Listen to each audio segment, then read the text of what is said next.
For the longest time, I have been advocating to have young people in national negotiating teams and in climate negotiations because, frankly, what we are negotiating, what we are deciding, is not about us. It is about the next generations. So they ought to have a voice. They ought to be actively participating. Over the years, I have seen more and more country delegations involve young people, but it is not anywhere near to where we ought to be with respect to the voice of young people.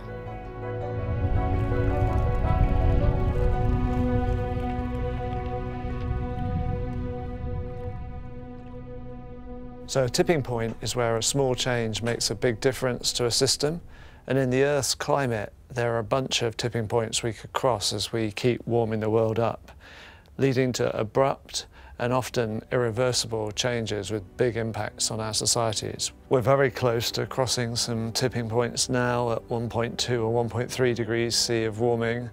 In fact, we can't rule out we've crossed a tipping point for the loss of both the West Antarctic ice sheet and the Greenland ice sheet. And if they're in irreversible collapse eventually, that'll give us more than 10 meters of sea level rise over many centuries. And we know a host of other tipping points could be looming close.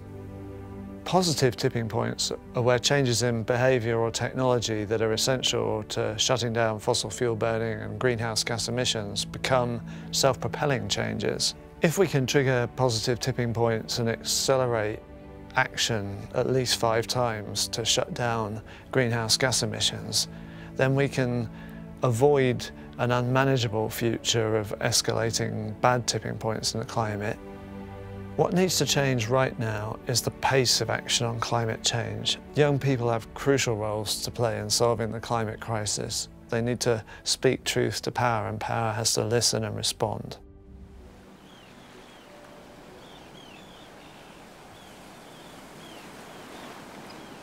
With the global tipping points failing, it's depressing thinking about the future of my country. In Kiribati, we live 2 meters above sea level, and we don't even know if in 50 years we'll be able to live on our land. My passion for advocacy was born out of frustration with the inaction of world leaders. Kiribati's contribution to the global carbon emissions is 0.001%. Most of the bigger countries haven't faced most of the effects of climate change yet, but we are, and that's our reality. And we might be the first ones, but we won't be the last if there's not enough climate action done. In Kiribati, our path into climate advocacy is different from other countries. While young people in most other countries advocate or fight against their own government, in Kiribati, we work alongside our government in the fight against climate change. Last year at COP28, it was the first time I attended COP as part of Kiribati's first ever youth delegation. I was fortunate enough to speak on several panels and to meet with international delegates at COP to raise awareness of the frontline struggles that we are facing in Kiribati. As part of my advocacy, I am involved with a Kiribati youth-led organization called Sungaru Youth Action. It is a platform for young people to have a voice. And so we provide a network of like-minded young people. We also try to mobilize our young people to take care of our lands. We do cleanups and mangrove plantings to give back to the land. Even 1 centimeter of sea level rise can be devastating for island states like ours. But there can still be hope. While we cannot turn back the clock, there is still time to ensure the existing issues are not exacerbated, but we have to act now. Extreme weather and climate events are changing in all regions of the world. There are many threats associated with those changes in extreme weather events and extreme climate events. For instance, in case of heat waves, there are impacts on health. We can already say some people are dying of the consequences of human-induced climate change. There also impact on ecosystem and the potential for further amplification of the climate crisis. So with change in drought, We can have in some regions also vegetation that is dying, and this leads to a further emission of CO2, which further amplifies the change in the climate system. There are also several threats for tropical regions, for instance, associated with tropical cyclone, where we see that the proportion of extreme events, so the most intense events, is increasing. Also, the heavy precipitation associated with such event is increasing, and there is a combination with sea level rise, which means that there is increased risk for coastal inundation. What everybody should have in mind about what is at stake is that we are speaking of a global crisis. So those changing climate extremes, they don't happen in isolation in single location. Those increases we are seeing, they're happening everywhere at the same time. And that's a major threat of this crisis, is that these global dimensions means that you have basically no alternative in some cases when impacts are felt. It is essential to involve young people in decision making, because we are speaking really of decisions which are going to affect the world in the coming decades. It's, as mentioned, it's really about their future, and that's why it's important to involve their perspective in this decision making. When Super Typhoon struck, I was 16 years old. I felt terrified. You know, the wind was deafening, the rain was relentless. I felt like the world was collapsing around us. We literally went back to zero. Like, our house collapsed, all of our things are not there anymore. And it was the point when I was questioning, like, what's the future like?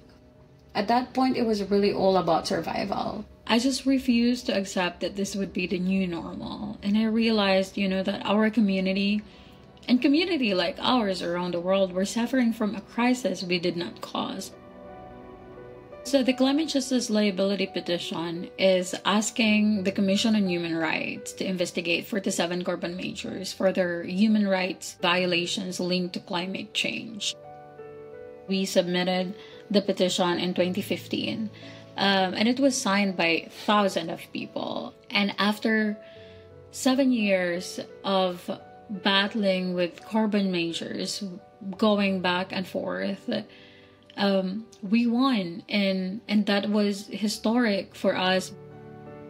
I'm still very much involved in climate activism, climate action in the Philippines and in Southeast Asia. In fact, my best friend and I has just established an institute called Institute for Youth in Climate Diplomacy, which aims to empower Southeast Asian youth leaders to be in climate diplomacy spaces. Young people have been at the forefront of climate innovation and activism. We've demonstrated that we are effective agents of change, and excluding us from negotiations is a missed opportunity for progress. The future of our planet is non-negotiable, and we cannot afford half measures or delays. And every moment of inaction means more lives lost, more communities devastated, and more ecosystems destroyed. And for policymakers, integrating young people into your teams is very important, because we bring solutions, youth bring solutions, we bring drive and the energy that can transform negotiations and accelerate action. Loss and damage for climate change mean it is when the climate impact a people, impact a community, or impact a land. There are some losses. People can lose their home from an extreme weather event like floods. That is what is happening right now where I am in Chad. We are losing completely our culture, our identity, and then the children that are going to grow up, they are going to grow in no culture, in no identity. As indigenous peoples, we are losing a lot of our knowledge based on the plants, based on the animals, based on observations of our nature. What I do not understand in the climate negotiation, in the loss and damage, are they aware about the urgency that we are talking about? Are they aware about the losses that we are leaving? there is some progress, of course, because when they accept and adopt the loss and damage finance at the COP28, this is one step. They also established the advisory board of the loss and damage, where there is a representative from indigenous peoples, from youth, and from women. But are they advancing in the right direction or soon? Everyone needs to recognize the leadership of indigenous peoples, the leadership of the youth. One of the biggest problems and challenges that face most of the climate finance, unfortunately until now, including the Loss and Damage Fund, is that the countries who are mostly in need, who are mostly vulnerable, don't have the capacities or the means to access this climate finance. A very good example for that would be my beloved, very own country, Sudan, where we are now reaching almost a year and a half of a very devastating war, and we are also witnessing very devastating floods. So I came up with an idea of establishing a network in conflict-affected countries that works and serves as a somehow alternative governance structures, only for the purpose of climate change and climate action and building the resilience of the communities during the times of the conflict, in order to be able to receive international financing, because people need and deserve to have at least a local movement that can serve their interests first, not the interests of the government. This year, COP29 is almost my 10th COP. We were talking about youth inclusion for a long time, and now it's high time to speak about meaningful youth inclusion. I am not here as a compliment or a ticking box. Listening to us is not a privilege, it's actually an obligation.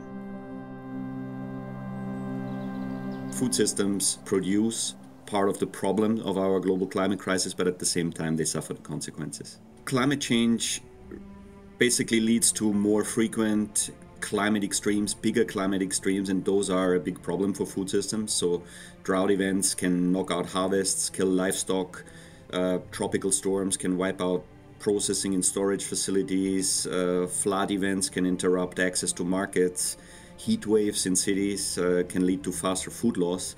But it's not only those extreme events that are a problem. Farmers can also not really rely any longer on the traditional knowledge that they have inherited from previous generations, what to plant, when to plant, whether to plant at all. And working in the World Food Programme, it is very clear that this is also a humanitarian problem. So more than 700 million people are chronically food insecure right now. 282 million people are facing crisis or emergency levels of hunger. It's more than double the number we have seen in 2019. To me, climate change is an intergenerational justice issue at heart. So how can we negotiate decisions that have impacts in 10 to 20 years from now without involving those people that will be directly affected? So I would really love to see young people in climate negotiations, but with the right color of badges. At the moment they have yellow badges, most of them for observers, but it's the pink ones for delegates that they need. In the Gambia, agriculture is very much significant. It contributes 1/4 to our country's GDP.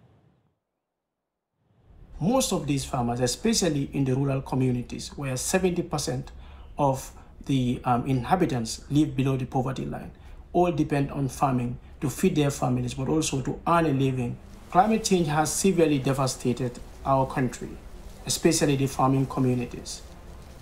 And because of sea level rise, increase in temperatures, low precipitation, and so on, farming in most of these communities is no more lucrative.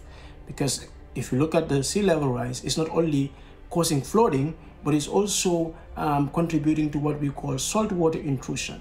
And if that happens, most of these farmers are not able to make high yields. And because of that, you have a lot of people now moving, because they are being displaced from their communities in the rural areas, trying to move to the urban areas. But even some people risking their life through the Mediterranean, trying to travel to the Europe using boats across the Mediterranean Sea. Last year, 2 of my brothers tried to cross the Mediterranean Sea to get to the Europes, but really could not make it, and they had to lose their lives.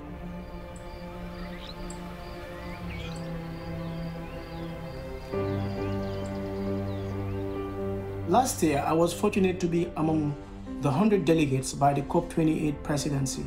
This was a significant step in terms of including young people in the climate policy processes. We've been able to go through rigorous training on mastering climate negotiations, and we have been given a space at a personal level. My government gave me a government badge, and I was able to attend climate negotiations where I was attached to our climate finance lead negotiator. With support from Yongo and the government of the Gambia, I've been able to introduce the local conferences of youth and climate change in the Gambia.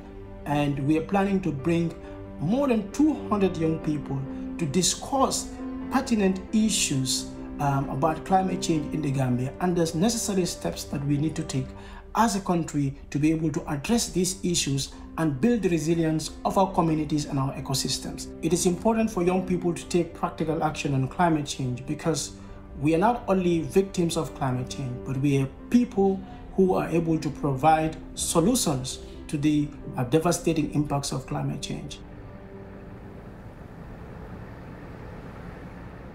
Climate change is already having very significant effects on human health, both direct effects, such as those of extreme heat on people who have to work outside in extremely hot weather, for example, and indirect effects, such as through the food system, where problems such as drought, flooding, loss of water, water supplies is leading to reduced crop yields, changing patterns of agriculture, reductions in food security, reductions in water security. Young people will both endure that greater burden of things worsening over time, and they will have to endure it for a greater proportion of their lives. So they will have to live for longer than people like me, with the stress and uncertainty around those harms, with major effects on mental health and well-being, as well as on their physical health. If we are to succeed at tackling the climate crisis, we need urgently to involve young people meaningfully in policy making and decision making. It's incredibly important.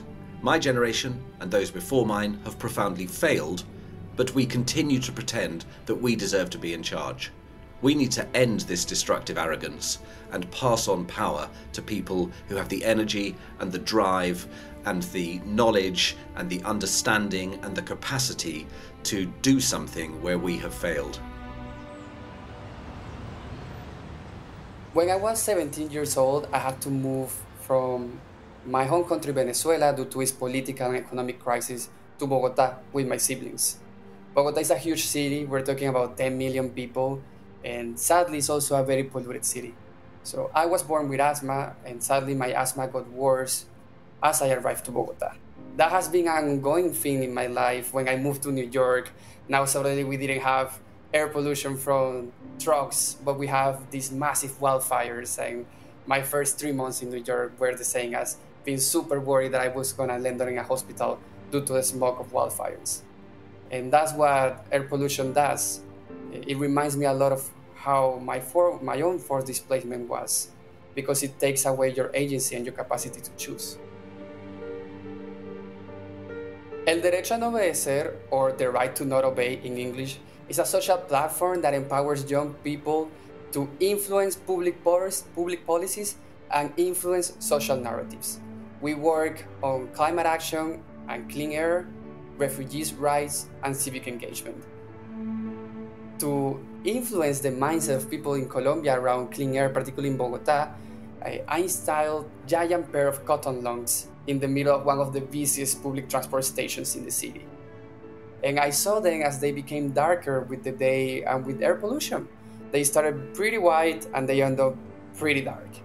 And that symbol alone, it became a nationwide symbol for people to advocate for clean air in their own communities. And that led to the creation of a youth-led roundtable in the Intergovernmental Action Plan, to so many young people being involved in air pollution in their own communities, and to open the conversation to what would be, years later, the National Clean Air Policy of Colombia. Young people offer a unique and very different set of experience. Young, diverse, black and brown, indigenous, refugees, women, and children, not only older young people.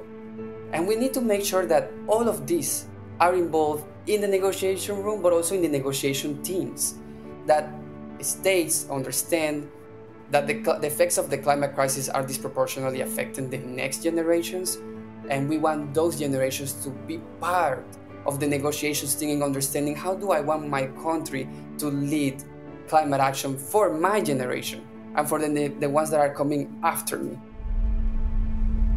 My first experience of a direct climate impact was back in 2021.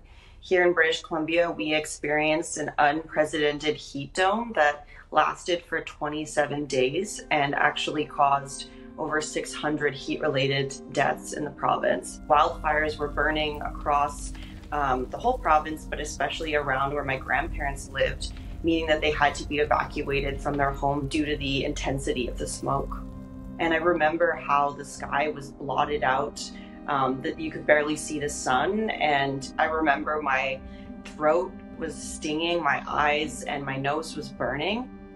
When disasters or other climate impacts hit, they can have a wide range of impacts on our mental health. And so for some people, if that isn't supported, it can lead to, anxiety about, okay, is this going to happen again? What will I do the next time it happens? But also a lot of grief, because of what was lost. We need to think of climate resilience in terms of emotional and social resilience. Young people especially feel burnt out about the prospects of the climate crisis, primarily because this is something we're going to be working on for our whole lives. And so it's essential that we support them to sustain their climate activism for the long haul.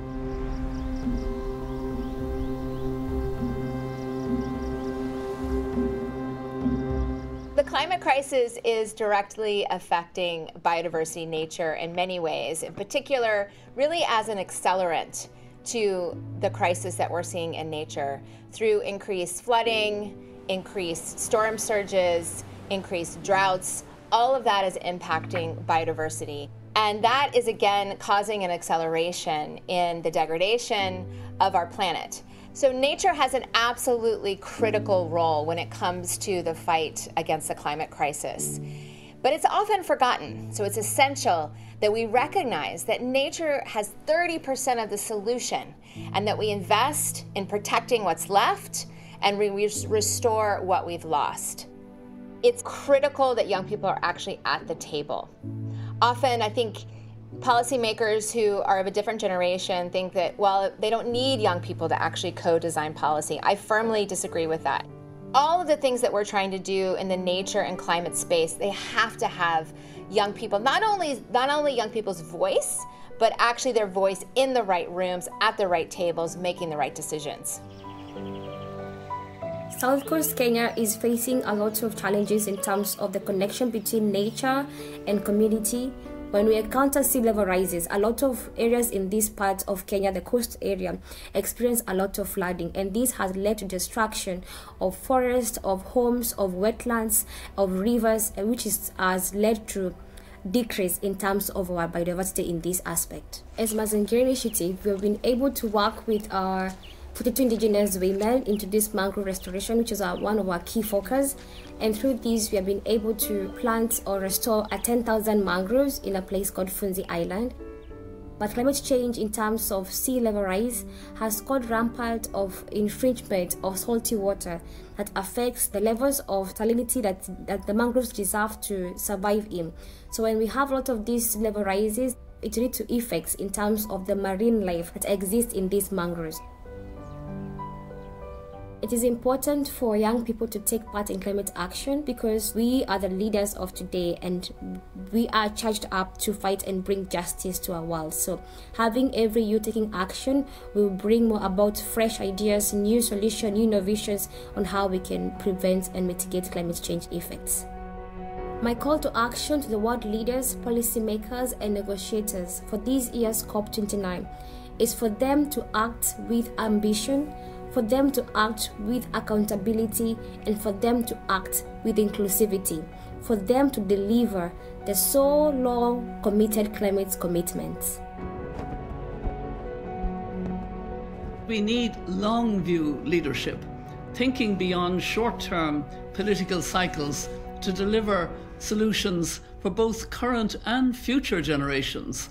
And this means showing the determination to actually solve problems, intractable problems, seemingly intractable problems, not just manage them, and to do it with wisdom to make decisions based on science and reason, and the humility to listen to all of those who are affected. I'm very keen on the involvement at all levels of young people, young leaders, because literally the future is being decided over the next few years. And what I mean by the future is the future of our world. Will it be a livable world, or will it become more and more difficult as it heats up? And this is vital to younger people and indeed future generations. So we actually need all that urgency and enthusiasm of young people. We need to be prisoners of hope, as Archbishop Tutu taught me, and we need to believe that these are human problems and we can solve them because we must, and the time is now. When I was 20, I decided that I was going to create my own NGO. It's called Último Recurso, as the last appeal or the last resource, and it's the first and only Portuguese climate litigation organization, and it's focused on climate law and using all the legal tools that we have to fight climate change and protect the human rights. In order to define our first action, we needed to answer the question, who is the most responsible person or entity in Portugal for climate change? And the answer was the state, the Portuguese state. So we decided that we're going to sue the state. In 2023, I was in Brazil doing an exchange program, and I received a call from the presidency of Portugal. And the president of Portugal wanted me to be an advisor for him. I have the privilege to meet with the president of Portugal every month, and my job is to make sure that the president of Portugal is well aware of everything that is going on climate change, and I have concrete proposals to him on what he can do to fight climate change. Right now, everyone wants a young face, a young person at the table, and it's very difficult to tell if it's because they want to listen what we have to say, or they just want the picture to post on social media. Education is important to tell the difference between youth washing and meaningful youth engagement. But more than that, I think what really matters is to provide youth with the resources they need to have a real impact on the society. And this means finance, capacity building, and training. I think it's important to young people to be at the negotiating room, because if it's our future that's being discussed, we need to be there, we need to have a voice and to have a proposal. Otherwise, we are letting others to decide what our future looks like. Young people from around the world have lived experience of climate change impacts and ideas for climate solutions which the world needs in order to build a climate-just future. We are more likely to think long-term because we will be living the consequences of these negotiations for decades to come. I think young people should have the same space in the negotiations, in the official negotiations, as the government representatives. They can use their drive, energy and passion to push for change through advocacy and action. But also they can bring the necessary urgency to action that we need right now. Young people have the tools and the knowledge to change the climate crisis. Participation cannot be only a checking box or checking list. Our words need to be listened to and acted upon. We are charged up to fight and bring justice to our world. In the end, what we are deciding right now is going to affect the world we know. We need to step back and let young people be at the table leading. Either we change the way we live and our relation with the planet, or climate will change everything for us. You can do it. You just need the right political will to do it. Obviously, the worst impacts are going to be felt by the youngest people if we don't act now. What we are negotiating, what we are deciding, is not about us. It is about the next generations. To the global leaders and negotiators at COP29, I urge you to recognize the voices of young people in addressing the global climate crisis. Our future depends on decisive and inclusive action now. Thus, I encourage you to move from commitment to action, as this is what will secure our today and safeguard the tomorrow.